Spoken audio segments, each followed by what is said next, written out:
नमस्कार, म अम्बिका कँडेल, देवदह मावि रूपन्देहीको शिक्षक।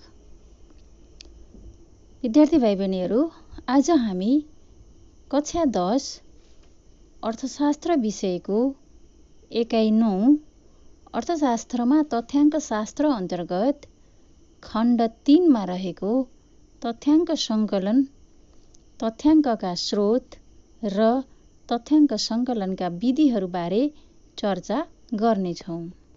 विद्यार्थी भाइ बहिनीहरू, अब हामी तथ्याङ्क सङ्कलन बारे चर्चा गरौँ है त।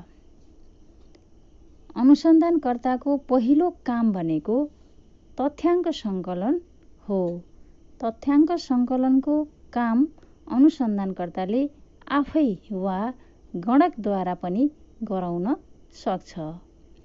यी तथ्याङ्कहरू सामाजिक कार्य, जनसङ्ख्या सर्वे तथा राष्ट्रिय जनगणना सर्वेको रूपमा सङ्कलित गरिन्छ।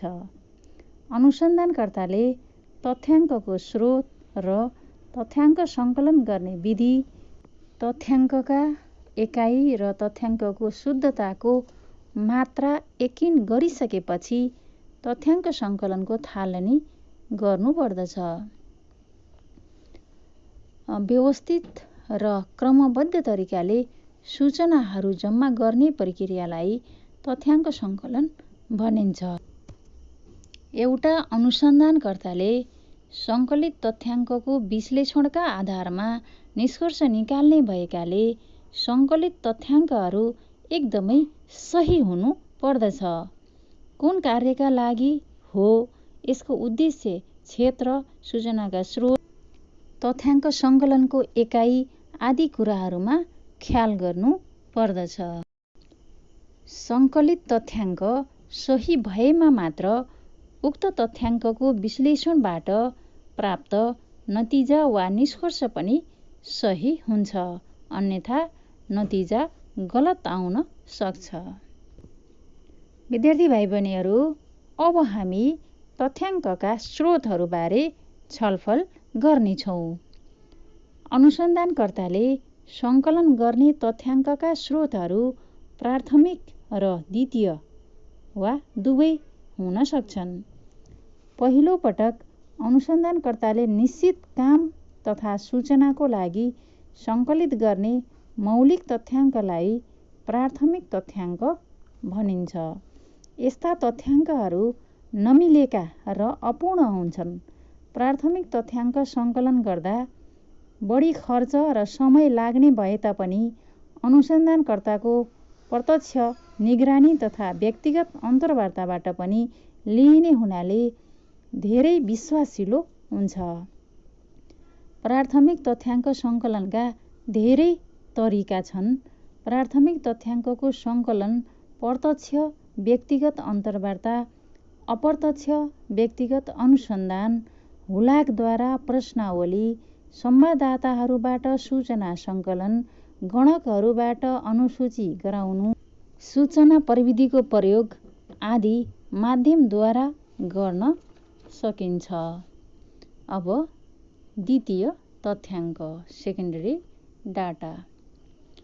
कुनै अनुसन्धानकर्ताले आफ्नो उद्देश्य पूरा गर्न सङ्कलन गरिसकेको तथ्याङ्कलाई दोस्रो अनुसन्धानकर्ताले अनुसन्धानका क्रममा प्रयोग गरेमा दोस्रो अनुसन्धानकर्ताका लागि उक्त तथ्याङ्क द्वितीय तथ्याङ्क हुन सक्दछ।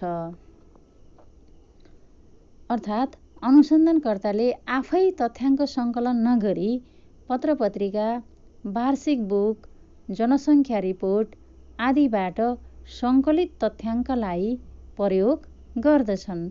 द्वितीय तथ्याङ्कको स्रोत स्पष्ट नहुने हुँदा यो अविश्वसनीय हुन्छ, तर यसको प्रयोग सस्तो, समय कम र मेहनत पनि कम लाग्छ। एकपटक प्राथमिक स्रोतका रूपमा रहेका विषयवस्तु अर्को अनुसन्धानकर्ताका लागि द्वितीय स्रोत हुन्छन्। अर्थात् एउटै तथ्याङ्क पनि पहिलो पटक सङ्कलन र प्रयोग गर्नेका लागि प्राथमिक तथ्याङ्क हुन्छ भने उक्त तथ्याङ्कलाई अन्य व्यक्ति वा संस्थाले प्रयोग गर्दछन् भने तिनका लागि द्वितीय तथ्याङ्क हुन जान्छ।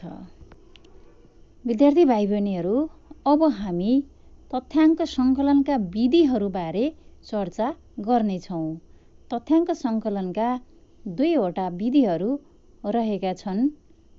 1 नम्बर नमुना छनौट विधि स्याम्पलिङ मेथड र 2 नम्बर सङ्गणना वा जनगणना विधि सेन्सस मेथड। विद्यार्थी भाइ बहिनीहरू, सर्वप्रथम हामी नमुना छनौट विधिका बारे छलफल गरौँ है त। नमुना छनौट विधि अनुसार तथ्याङ्क सङ्कलन गर्दा प्रत्येक एकाइको अध्ययन नगरी पुरै क्षेत्रबाट केही एकाइ मात्र छानेर सूचना प्राप्त गरिन्छ र निष्कर्ष निकालिन्छ। त्यसैले यो समग्र भागको एउटा भाग मात्र हो। नमुना छनौट विधि अनुसार तथ्याङ्क सङ्कलन गर्दा प्रयोग गरिने एकाइहरू सामान्यतया समग्रको 15% भन्दा कम नहुने गरी छनौट गर्नुपर्दछ, जसबाट निश्चित गरिएका एकाइहरूले सम्पूर्ण समग्रको प्रतिनिधित्व गर्न सकोस्। उदाहरणको लागि 1000 घरधुरी भएको कुनै गाउँमा 200 घरधुरीलाई नमुनाको रूपमा छनौट गरी यसबाट प्राप्त निष्कर्षलाई 1000 घरधुरीकै लागि सामान्यीकरण गरिन्छ। विद्यार्थी भाइ बहिनीहरू, अब हामी तथ्याङ्क सङ्कलनका विधिहरू मध्ये दोस्रो विधि सङ्गणना वा जनगणना विधि बारे छलफल गरौँ। अध्ययन वा अनुसन्धान क्षेत्रमा रहेका सम्पूर्ण एकाइबाट तथ्याङ्क सङ्कलन गरिन्छ भने त्यसलाई सङ्गणना वा जनगणना विधि भनिन्छ।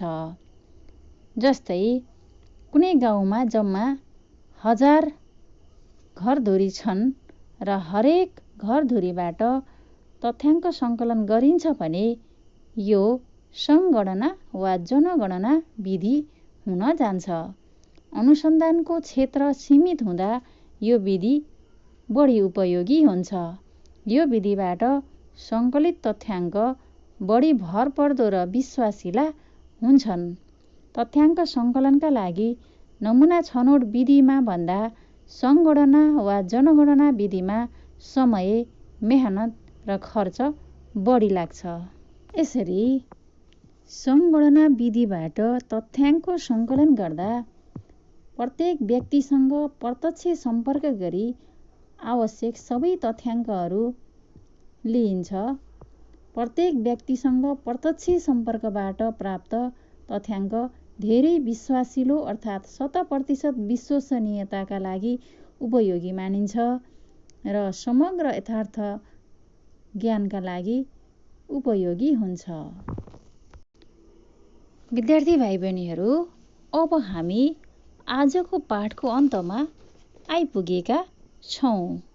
अन्तमा आजको पाठसँग सम्बन्धित केही प्रश्नहरू